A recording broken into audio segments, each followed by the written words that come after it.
성경 보겠습니다. 하나님의 말씀은 요한계시록 1장 13절에서부터 16절까지 다 같이 한 목소리로 읽겠습니다. 촛대 사이에 인자 같은 이가 발에 끌리는 옷을 입고 가슴에 금띠를 띠고 그의 머리와 털의 희기가 흰 양털 같고 눈 같으며 그의 눈은 불꽃 같고 그의 발은 풀무불에 단련한 빛난 주석 같고 그의 음성은 많은 물소리와 같으며 그의 오른손에 7별이 있고 그의 입에서 좌우에 날선 검이 나오고 그 얼굴은 해가 힘있게 비치는 것 같더라. 아멘. 지난 시간에 이어서 첫 번째 환상, 첫 번째 부분, 그 첫 번째 부분의 두 번째 내용, 그 내용을 우리가 살펴보길 원합니다. 이 첫 번째 환상에서의 이 앞부분 9절부터 20절까지도 몇 부분으로 되어 있다고요? 세 부분으로 구분이 되어 있는데 지난 시간에 살펴본 것은 9절, 10절, 11절, 12절까지 우리가 살펴보았습니다. 나 요한은 너희 형제요 예수의 환난과 나라와 참음에 동참하는 자라. 하나님의 말씀과 예수를 증언하였으므로 말미암아 밤모라 하는 섬에 있었더니 주의 날에 내가 성령에 감동되어 내 뒤에서 나는 나팔 소리 같은 큰 음성을 들으니 이르되 내가 보는 것을 두루마리에 써서 에베소, 서머나, 버가모, 두아디라, 사데, 빌라델비아, 라고디에아 등 7 교회에 보내라 하시기로 몸을 돌이켜 나에게 말한 음성을 알아보려고 돌이킬 때에 7 금 촛대를 보았는데, 여기까지가 첫 번째 부분이라는 것입니다. 지난 시간에 우리가 이걸 살펴보았는데, 여러분, 이 부분에 있어서는 이 환상을 받은 배경에 대해서 말씀합니다. 근데 요한은 어디서, 언제, 어떻게, 그리고 왜 이 계시를 받았는가라고 하는 것을 지난 시간에 여러분들과 말씀을 나누었습니다. 어디서 이것을 받았다고 말씀드렸습니까? 밤모섬에서 받았다. 그런데 이것을 밤모섬에서 받았다라는 것은 큰 환난 가운데 이 계시를 받았다라고 하는 것을 말씀하고 있고, 언제 받았습니까? 주의 날에 받았습니다. 어떻게? 성령 안에서, 즉 사색이나 스스로의 생각이 아니라 하나님께서 계시하심으로 성령께서 이 요한계시록을 서술하게 했다라는 것입니다. 그럼 무엇 때문에 이것을 서술하게 했는가? 무엇 때문에? 바로 소아시아 7 교회에게 이 서신을 보내게 하기 위해서 이 서신을 기록하게 하셨다. 이것이 지난 시간에 살펴본 것이고, 그러면 오늘은 두 번째 부분입니다. 그러니까 첫 번째 환상 첫 부분의 두 번째 부분, 그것이 바로 13절에서부터 16절까지인데, 이것은 부활하신 영광스러운 주님의 모습을 그려내고 있습니다. 그래서 부활하신 주님은 어떤 모습일까? 라고 하는 제목으로 여러분들과 이 시간에 은혜를 나누길 원합니다. 여러분, 부활하신 주님은 어떤 모습일까요? 부활하신 주님은 바로 오늘 본문과 같은 모습입니다. 촛대 사이에 인자 같은 이가 발에 끌리는 옷을 입고 가슴에 금띠를 띠고 그의 머리와 털의 희기가 흰 양털 같고 눈 같으며 그의 눈은 불꽃 같고 그의 발은 풀무불에 단련한 빛난 주석 같고 그의 음성은 많은 물소리와 같으며 그의 오른손에 7별이 있고 그의 입에서 좌우에 날선 검이 나오고 그 얼굴은 해가 힘있게 비치는 것 같더라. 이러한 모습이 부활하신 영광의 주님, 이 우리 주님의 모습이 이런 모습이라는 것이에요. 여러분, 요한이 나팔 소리 같은 큰 음성이 들립니다. 근데 이 음성을 들으니까 어떤 음성이 들려요? 11절에 이르되 내가 보는 것을 두루마리에 써서 에베소, 서머나, 버가모, 두아디라, 사데, 빌라델비아, 라고디게아 등 7 교회에 보내라. 이 음성이 들리는 것이에요. 큰 음성이 들린다는데 이걸 써서 7 교회에 보내라. 라고 하니까 이 음성이 나는 곳으로 몸을 돌렸죠. 몸을 돌렸는데 어떤 일이 벌어집니까? 나에게 말한 음성을 알아보려고 돌이킬 때에 7 금촛대를 보았는데 보니까 촛대 사이에 인자 같은 이가 발에 끌리는 옷을 입고 서 계신 걸 본 거예요. 여러분 이제 상황이 이해가 되시죠? 큰 음성이 들려서 그곳으로 몸을 돌이켜 봤는데 촛대가 있고 그 촛대 사이에 인자 같은 이가 계신 것입니다. 그리고 인자 같은 이가 계셔서 보니까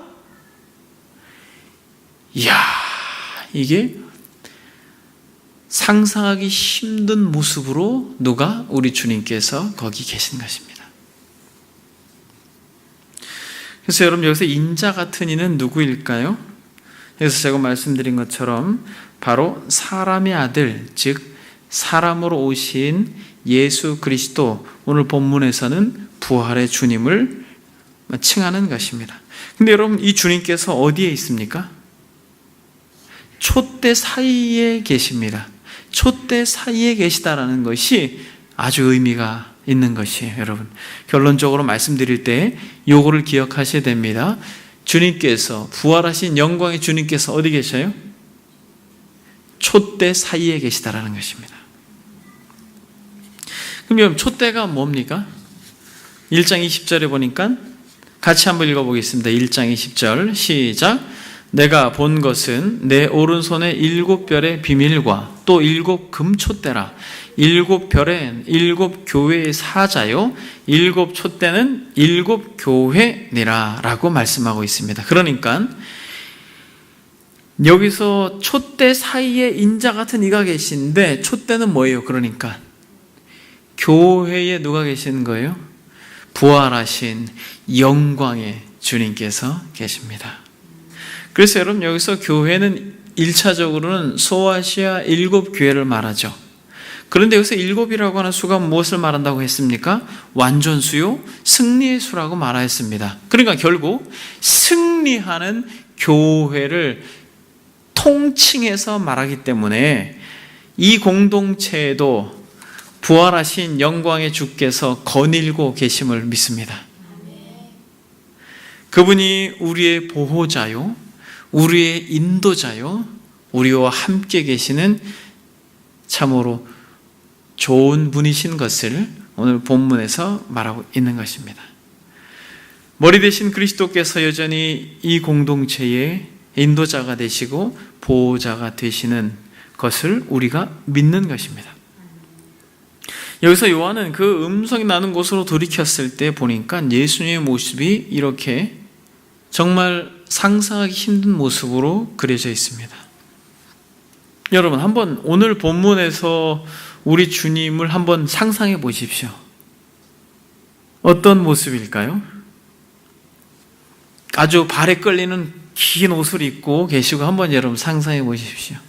가슴에는 금띠를 두르고 있고 머리와 그의 머리카락은, 여기서 털이라고 하니까 조금 의미가 왜곡되는데, 머리와 머리카락은 희귀가 흰 양털 같고 또 눈 같으며 그의 눈은 불꽃 같고, 그리고 그의 발은 풀무에 단련한 빛난 주석 같고, 그의 음성은 많은 물소리와 같으며 그의 오른손에 7별이 있고 그의 입에서 좌우에 날선 검이 나오고 그 얼굴은 해가 힘있게 비치는 것 같더라. 여러분 한번 생각해 보십시오.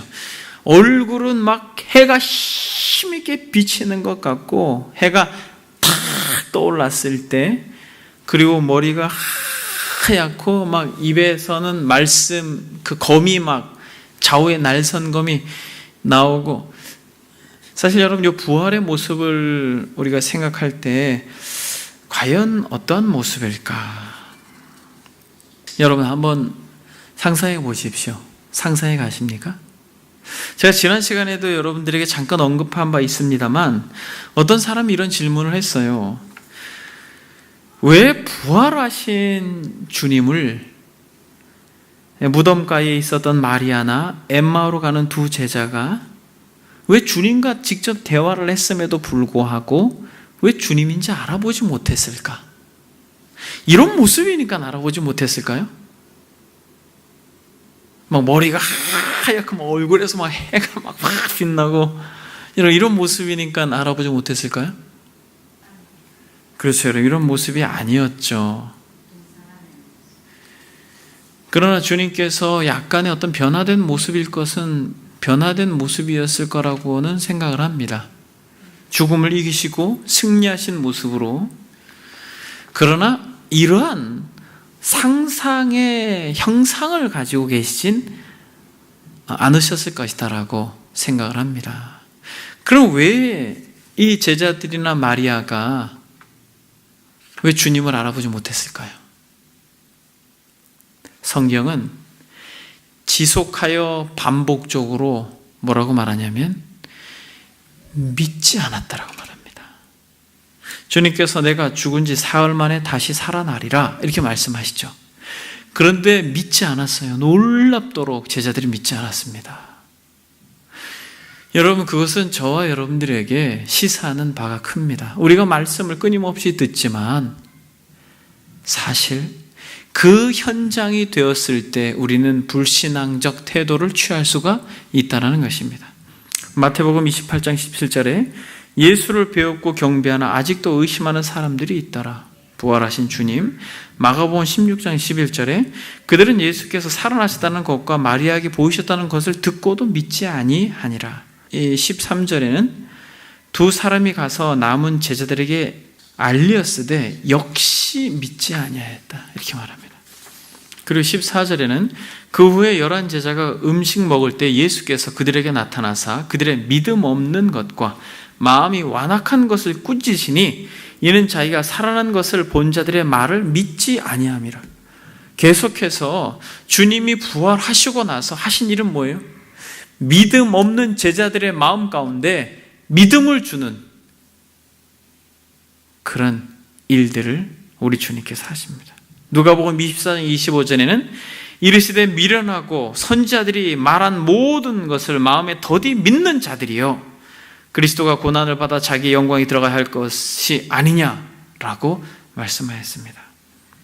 특히 여러분, 도마 사건을 여러분들이 잘 알고 있습니다. 제자들에게 나타나서 부활하신 주님에 대하여 모두 다 믿음으로 고백하는데 늦지막히 온 도마는 뭐라고 말합니까? 여러분 성경을 한번 찾아볼까요? 요한복음 20장 24절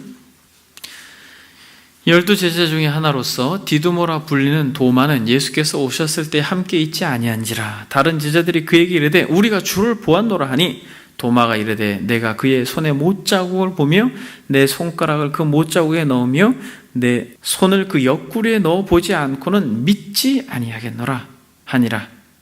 여드레가 지났습니다. 제자들이 다시 집 안에 있을 때에 도마도 함께 있고 문들이 닫혔는데 예수께서 또 오십니다.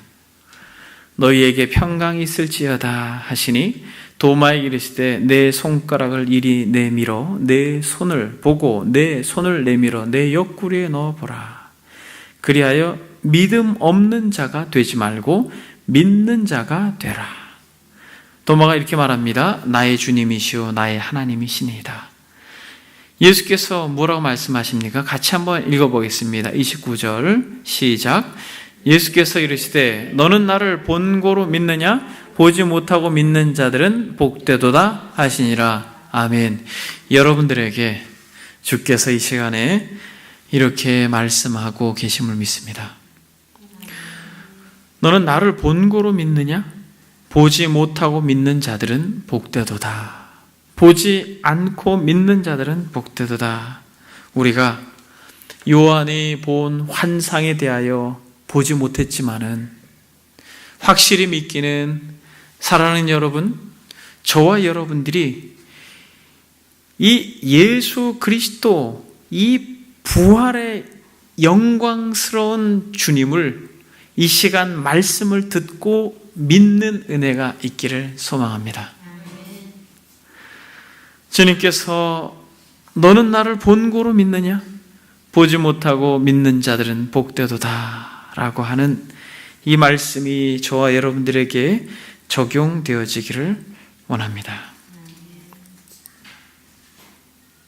사랑하는 여러분, 그런 의미에서 오늘 요한계시록에서 말씀하고 있는 이 주님의 부활의 영광체는 그러면 실제로 우리 주님께서 막 하얀 머리를 하고 계시고 막 그런 거예요? 아니죠. 이것을 우리는 상징적 표현이다, 그렇게 이야기합니다. 그래서 신분과 사역을 상징적으로 드러낸 것입니다 라고 우리는 이해해야 됩니다. 왜냐하면 요한계시록에서 우리 주님을 또 무엇으로 묘사하기도 하셨습니까?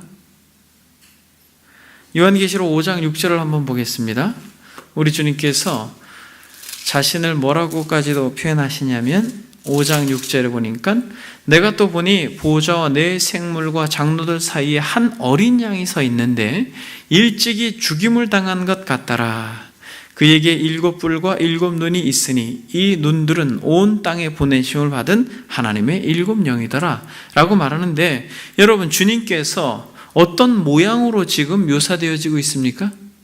일찍 죽임을 당한 어린 양으로 묘사되어지고 있습니다.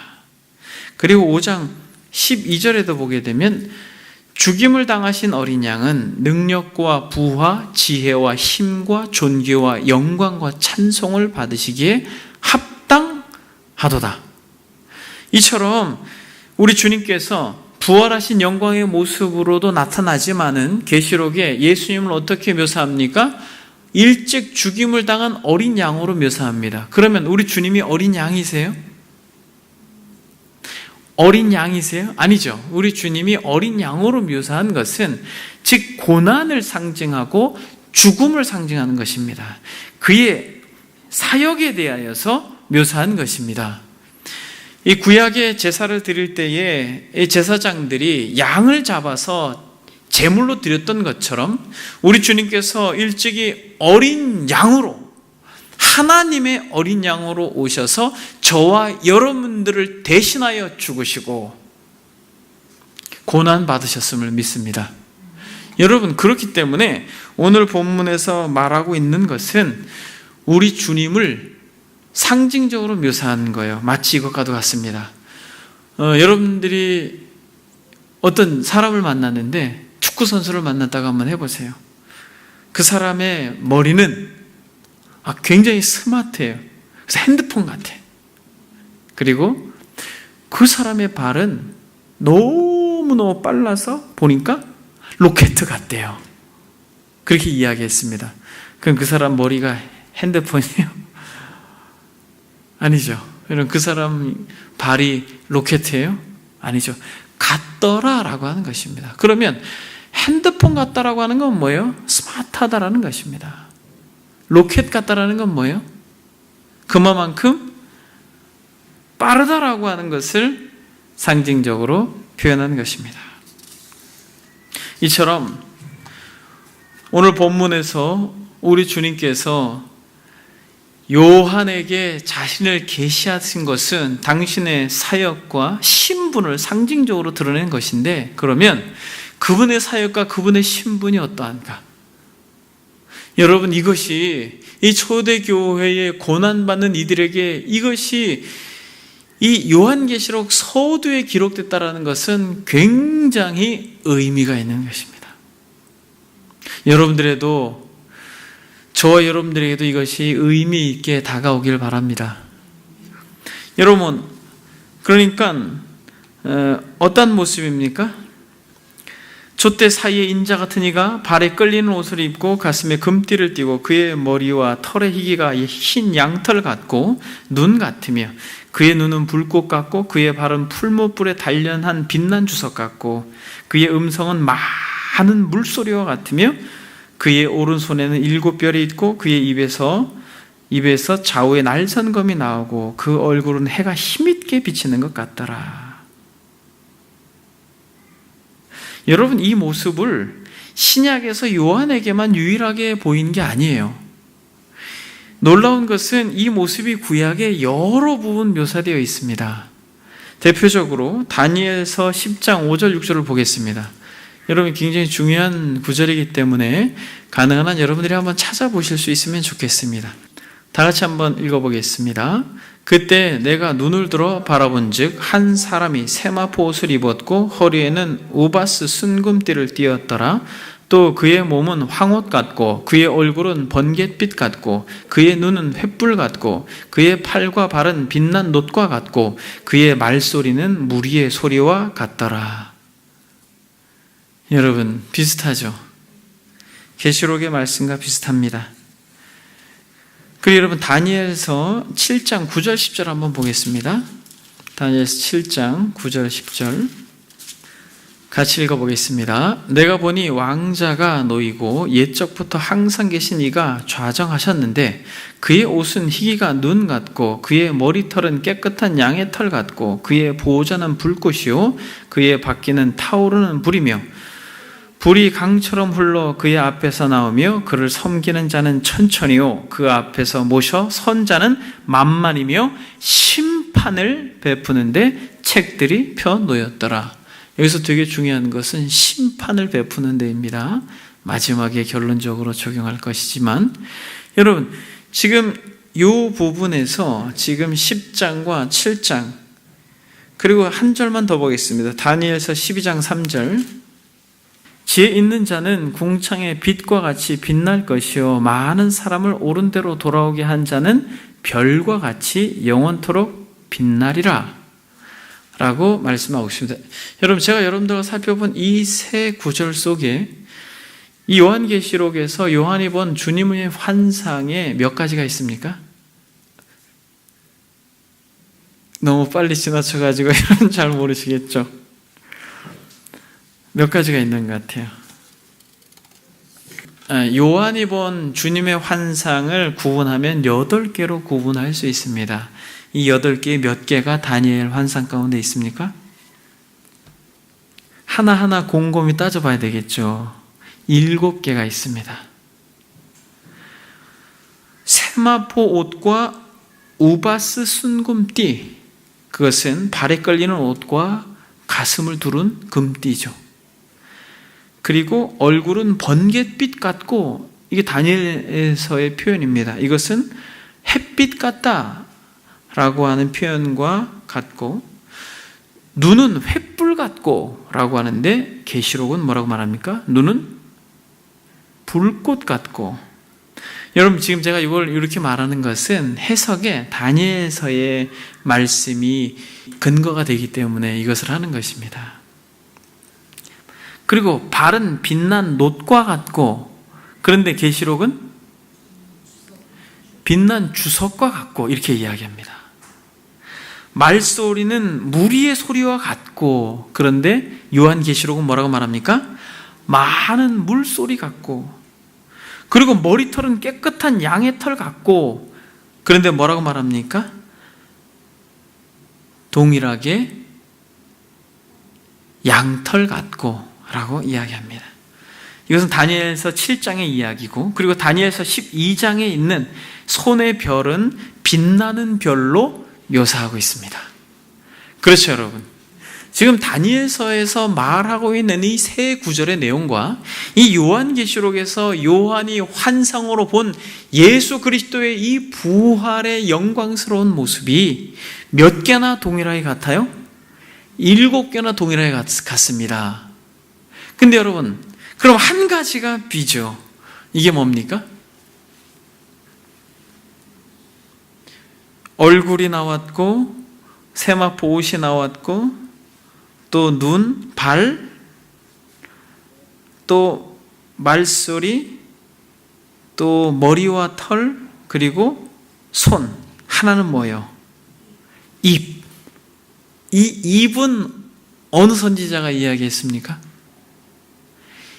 이 입은 동일하게 그리스도를 많이 예표하고 묘사한 이사야 선지자가 이야기했습니다. 여러분 한번 찾아볼까요? 이사야 11장 4절. 이사야 11장 4절. 여러분, 이사야 11장은 굉장히 유명한 장입니다. 계속해서 여러분들과 계시록을 살피면서도 살펴보고 있습니다만, 이새의 줄기에서 한 싹이 나며 그 뿌리에서 한 가지가 나서 라고 하는 말씀 속에서 네 번째 4절, 공의로 가난한 자를 심판하며 정직으로 세상의 겸손한 자들을 판단할 것이며 그의 입에 막대기로 세상을 치며 그의 입술의 기운으로 악인을 죽일 것이며 라고 말씀하고 있습니다. 그리고 이사야 49장 2절에도 내 입을 날카로운 칼날같이 만드시고 라고 말합니다.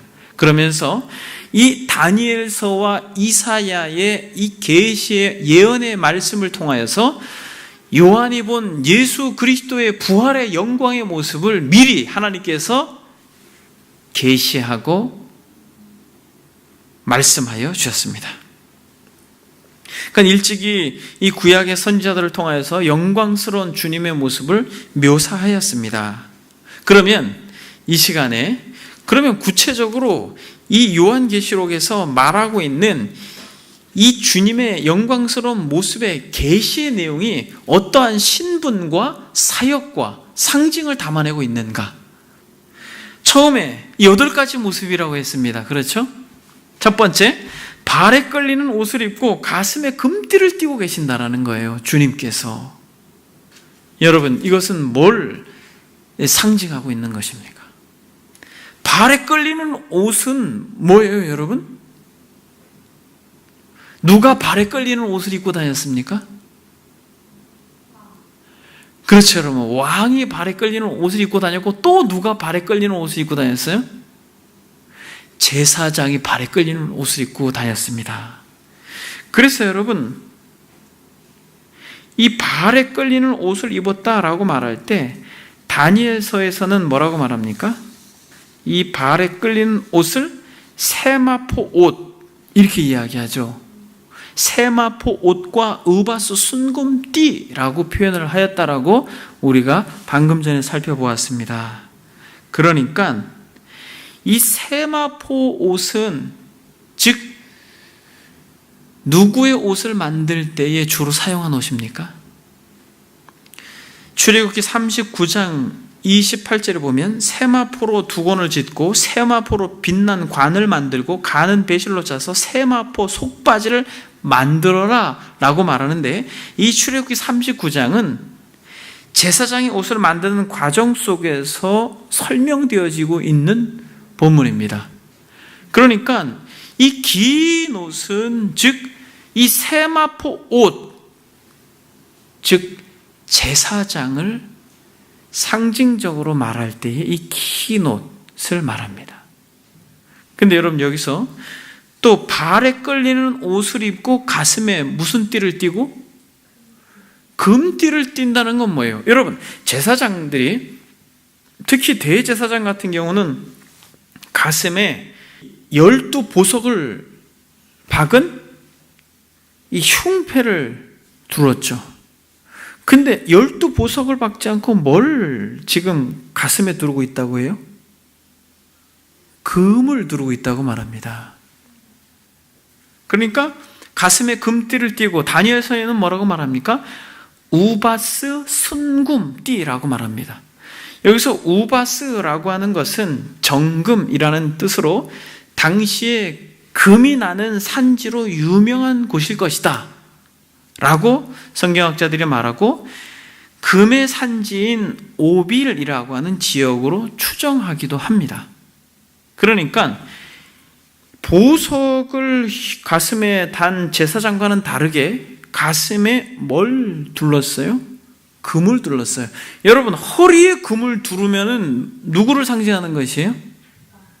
왕을 상징하는 것입니다. 왕들이 막 큰 금을 허리에 두르잖아요. 그러니까 여러분, 지금 이 발에 끌리는 옷과 가슴에 띠는 두 가지를 계속해서 중첩적으로 소개합니다. 뭐와 뭐? 왕과 제사장을, 그의 신분과 사역을 상징적으로 표현한 것입니다. 사랑하는 여러분, 저와 여러분들을 대신하여 죽으신, 일찍 죽임당한 예수 그리스도는 왕이요 선지자임을 믿습니다. 그런데 그가 가슴에 그 금띠를 두르고 있다는 것은 왕 중에 왕이요, 임금 중에 임금이라는 것입니다. 그래서 우리 주님께서 진정 저와 여러분들의 대제사장이 되실 뿐만 아니라 그 영광스러운 부활체 가운데에서도 여전히 만왕의 왕으로 통치하시고, 지금도, 과거에도 그리하셨고 지금도 그리하시고 앞으로도 촛대 사이를 다니시면서 왕으로 통치하고 다스림을 믿습니다. 교회의 머리가 그러므로 예수 그리스도인 것입니다. 누구도 교회의 머리가 될 수 없고 오직 누구만이? 예수 그리스도만이 교회의 머리가 되시는 것입니다. 그런데 참 안타까운 것은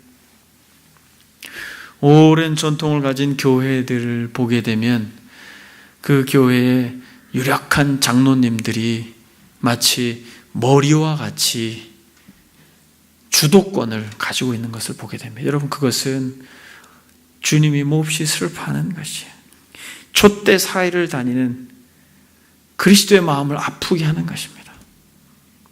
어떤 목회자나 어떤 장로님이 교회의 머리가 되어서는 안 되고 오직 그리스도가 교회의 유일한 통치자가 될 때 비록 우리가 지상에 고난받는 그런 지상의 교회로 있지만은, 불완전한 교회로 있지만은 하나님의 나라가 이 교회 공동체 안에서 비록 이 땅에 있지만 은혜를, 하늘의 은혜를 누릴 줄 믿습니다.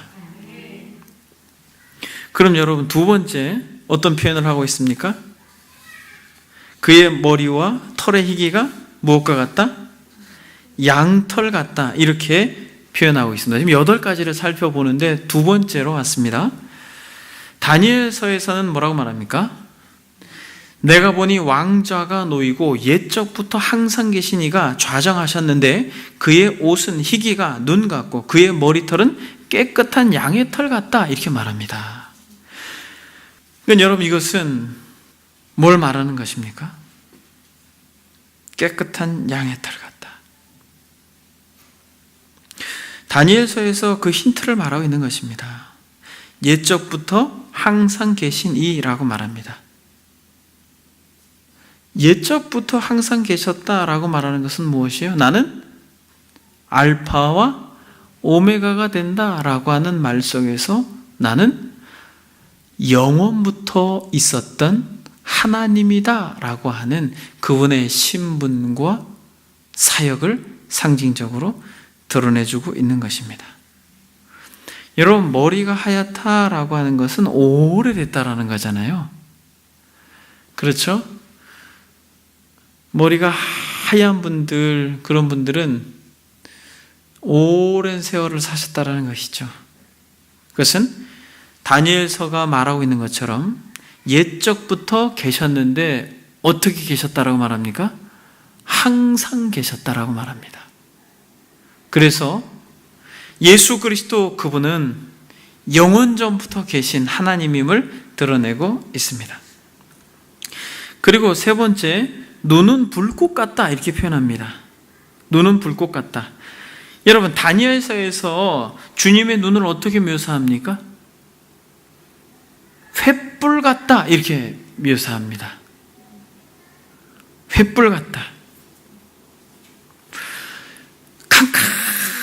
캄캄한 곳에 그 어두움을 밝히기 위해서 횃불을 샥 들면 어떻게 됩니까? 횃불을 들면 그 어두움이 물러가고 보이지 않던 것이 보이게 되죠. 주님의 눈이 불꽃 같다. 다니엘서에서는 횃불 같다라고 말하는 것은 무엇이에요? 예수 그리스도의 어떤 전지하심을 말하는 것입니다. 영원부터 계신 하나님이 전지하신 것입니다. 그러니까 모든 것을 보시고 모든 것을 아시는 분이다라는 것이에요. 불꽃 같은 눈으로 계신다라고 하는 것은 그가 모든 것을 보신다라는 것입니다. 지금도 이 시간 저와 여러분들의 내면을 정확하게 보시고 여러분들의 삶의 모든 행보와 여러분들의 마음까지도 정확하게 정확하게 감찰하시는 분이 누구시라는 것이에요? 바로 우리 주 예수 그리스도 영광스러운 주님이시라는 것입니다. 그러면 네 번째, 발은 풀무불에 단련한 빛난 주석 같다 이렇게 말합니다. 다니엘서에서는 발은 빛난 녹과 같고 이렇게 표현합니다. 여러분, 발은 지금 우리 주님의 묘사를 하고 있는데 발은 뭐와 같다라는 것이에요?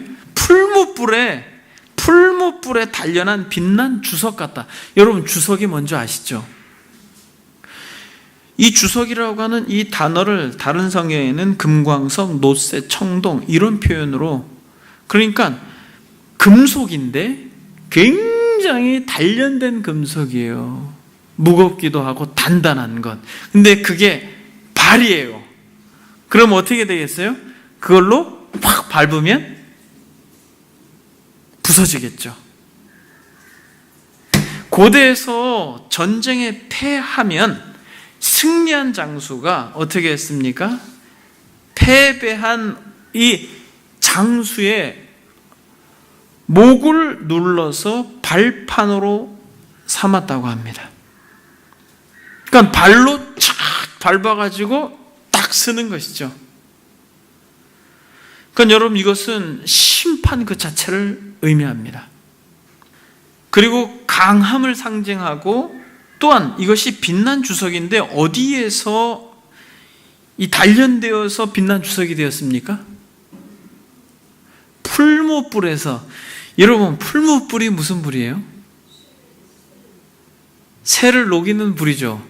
그런데 풀무가 뭐예요?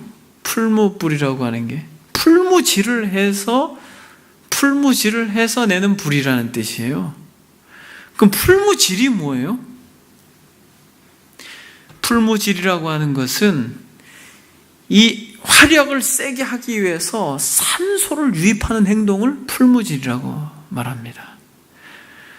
그러니까 쇠도 녹일 수 있는 아주 강력한, 그러니까 불순물들이 다 사라지는 아주 순결한 상태의 주석, 그래서 반짝반짝거리는 빛난 주석과 같다라고 말합니다. 그러니까 이것은 아주 강인함을 상징하면서 또 흰 양털 같은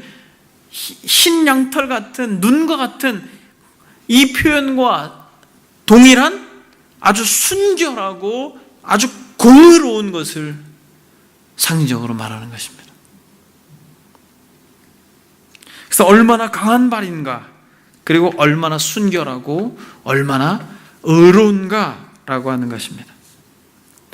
다섯 번째, 음성은 많은 물소리와 같다라고 말합니다. 많은 물소리와 같아요. 여기서 이 많은 물소리와 같다라고 하는 것은 이 다니엘서에서는 뭐라고 말합니까?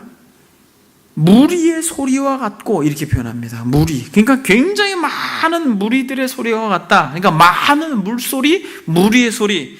여러분, 이것을 에스겔서에서 동일하게 표현했습니다. 성경을 찾아보겠습니다. 에스겔서 1장 24절. 생물들이 갈 때에 내가 그 날개 소리를 들으니 많은 물소리와도 같으며 전능자의 음성과도 같으며 떠드는 소리 곧 군대의 소리와도 같더니 그 생물이 설 때에 그 날개를 내렸더라. 여기서 이제 물소리가 나오죠. 우리 에스겔서 43장 2절 한번 찾아보겠습니다. 에스겔서 43장 2절. 이스라엘 하나님이 영광이 동쪽에서부터 오는데 하나님의 음성이 많은 물소리 같고 땅은 그 영광으로 말미암아 빛나니 라고 말합니다. 그러니까 여러분, 지금 이 많은 물소리는 무엇과 같아요? 많은 물소리는 보니까 전능자의 음성과도 같으며 떠드는 소리 곧 군대 소리와도 같은데 무리의 소리와도 같고 군대 소리와도 같고 또 하나님의 음성이 많은 물소리와 같은데 영광 가운데 있다. 이렇게 이야기합니다. 그럼 여러분, 이 많은 물소리는 뭐가 같아요? 여러분들이 그 정말 거대한 막 폭포 있잖아요. 많은 물이 갑자기 막 쏟아지는 폭포에 가까이 가본 적 있으세요? 제가 인도네시아에 있을 때 굉장히 큰 폭포의 근처에 가가지고 그 소리를 들어봤는데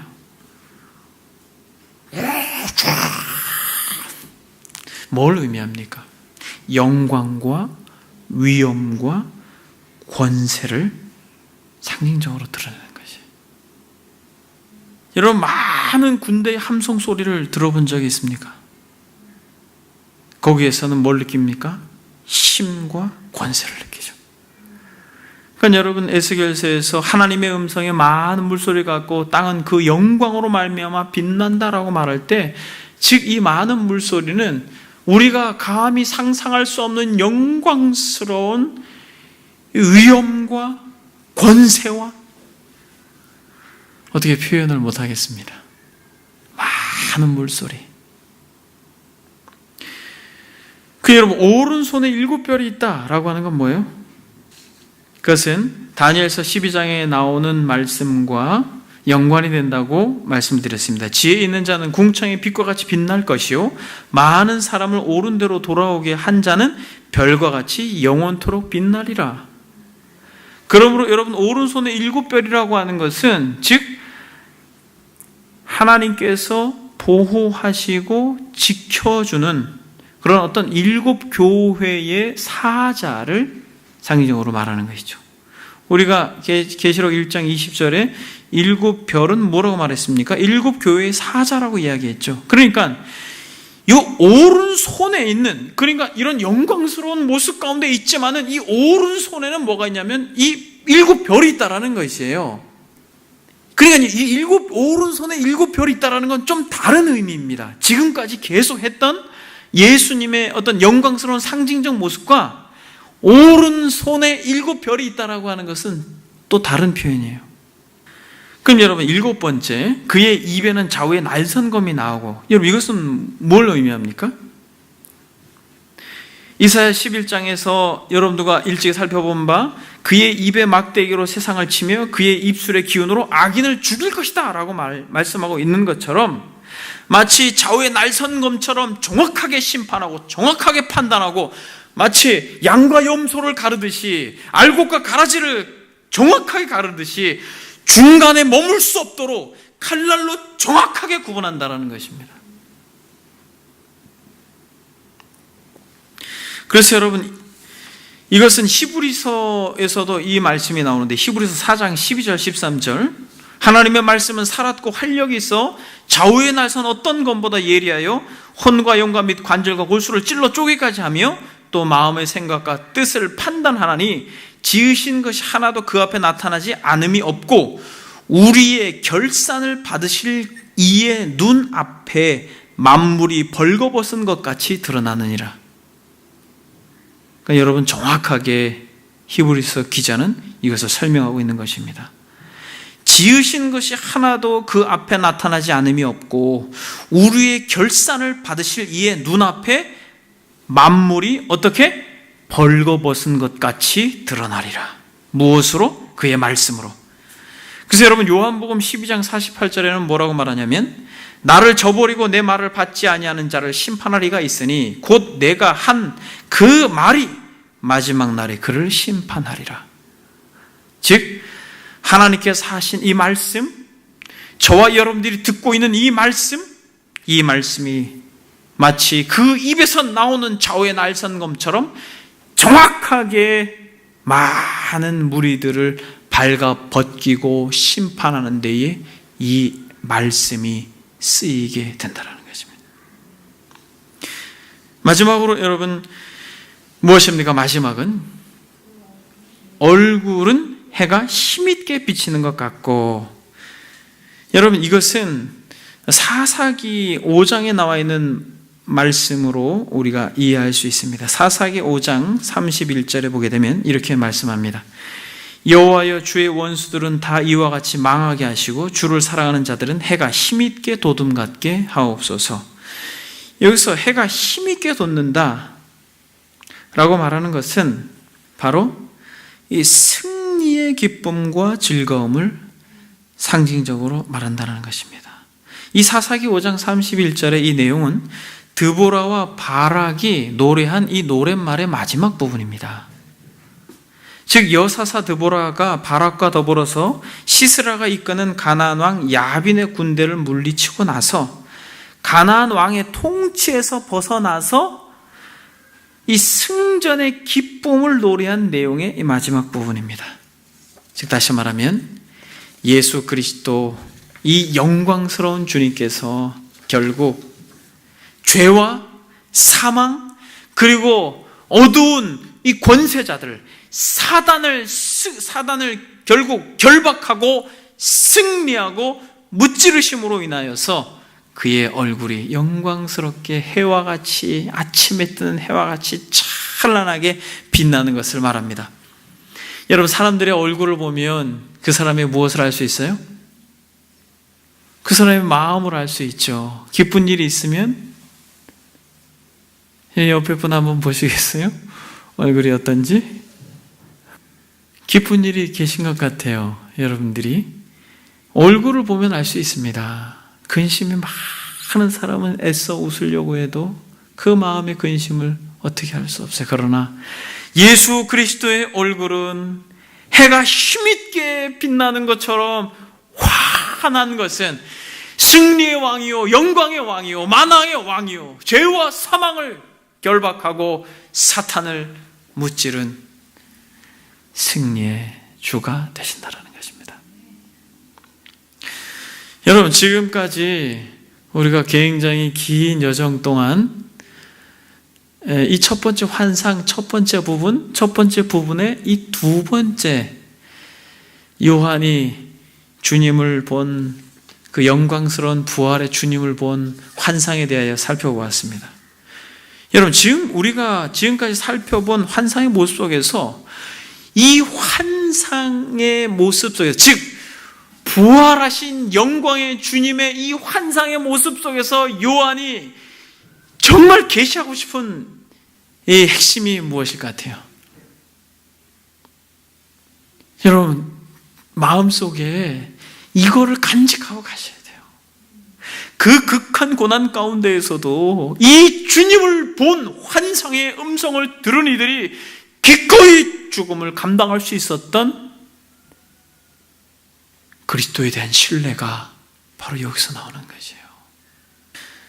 사랑하는 여러분, 이 환상을 보면서 가장 먼저 이 주님이 지금 어디에 계셔요?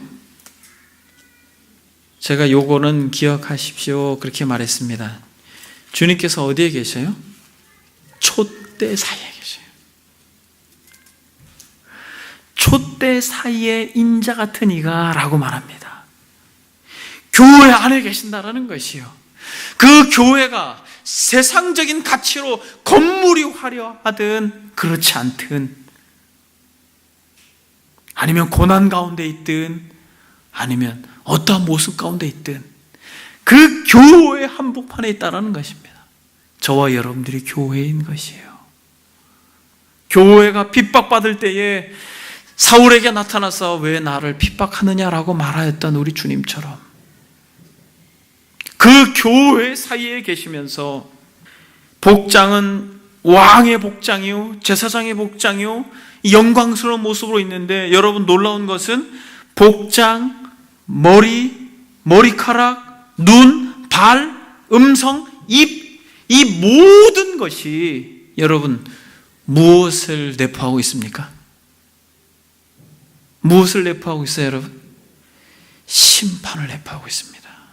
이 모든 내용들이 여러분 영광과 또 영원함과 엄위와 순결함과 의로움과 강인함을 다 담아내고 있습니다만 이 모든 것을 이렇게 표현한 것은 이 모든 표현 하나 속에 왕으로서 심판할 것이요 순결함으로서 심판할 것이요 불꽃 같은 눈으로 횃불 같은 눈으로 심판할 것이요 발로 강인한 발로 심판할 것이요 그의 음성으로 좌우의 날선 말씀으로 입으로 심판할 것을 말하는 것입니다.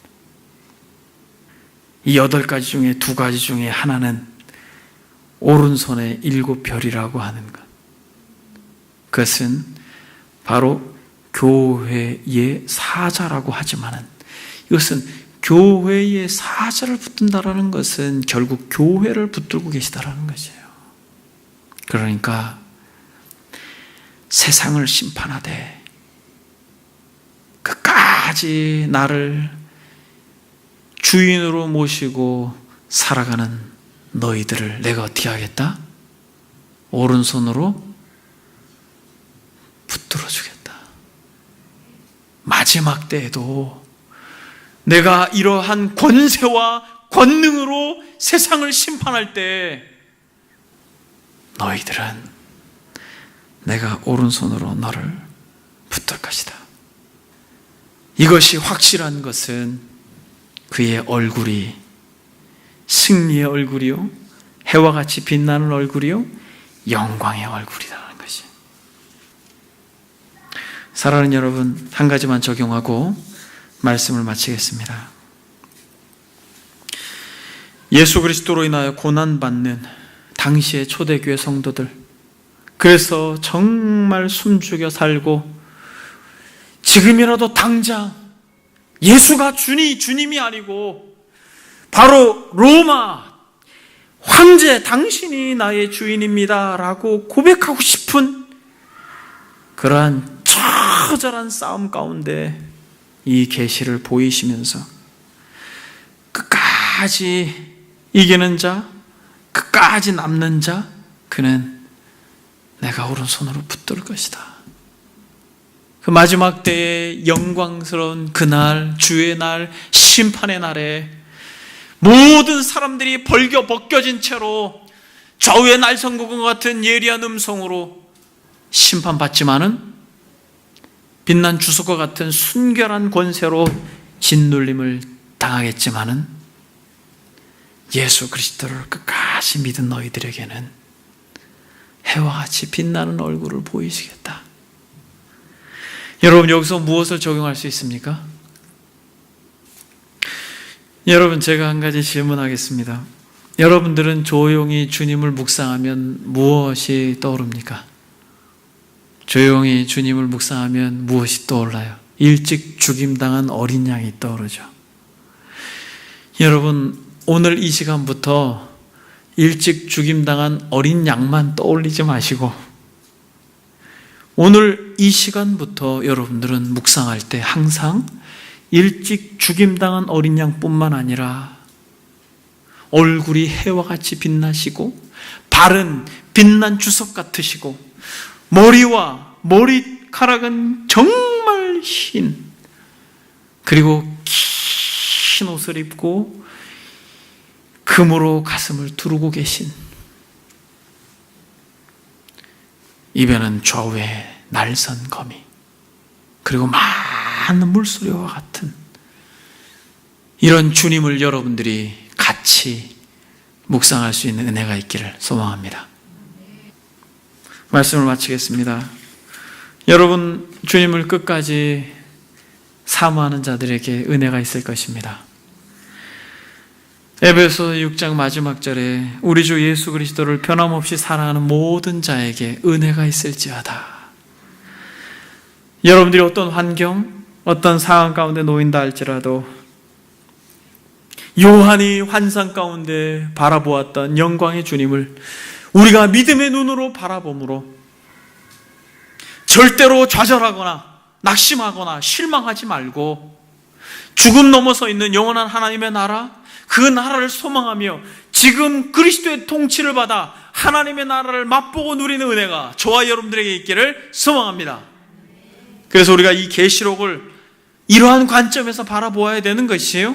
결국에는 세상은 하나님의 그 빛난 주석 같은 발에 밟힐 것이고 끝까지 예수 그리스도를 믿고 소망하는 진정한 믿음의 사람들은 빛난 해와 같은 영광스러운 주님의 낯을 보게 될 것입니다. 이런 은혜가 저와 여러분들의 있기를 소망합니다. 이 시간에 여러분 기도하겠습니다. 기도할 때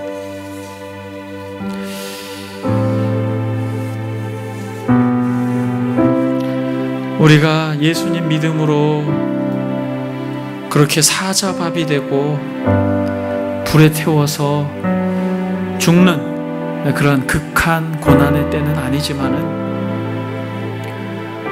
우리가 정말 정직하게 믿음을 지키고 산다는 것이 그렇게 세상 속에서 만만치 않다는 것을 잘 압니다. 그러나 사랑하는 여러분, 이 시간에 기도할 때 주님, 우리가 끝까지 남는 자요, 끝까지 이기는 자가 되기를 원합니다. 묵상할 때 일찍 죽임당한 어린 양뿐만 아니라 이 영광스러운 부활의 주님을 묵상함으로 견디고 이기고 승리하는 자들이 되게 해달라고 이 시간 다 같이 들은 말씀 생각하면서 기도하겠습니다. 기도합니다.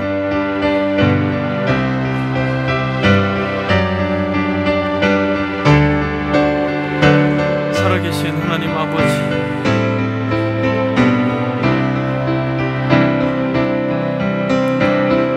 진정 영광스러운 주님을 우리가 사모하고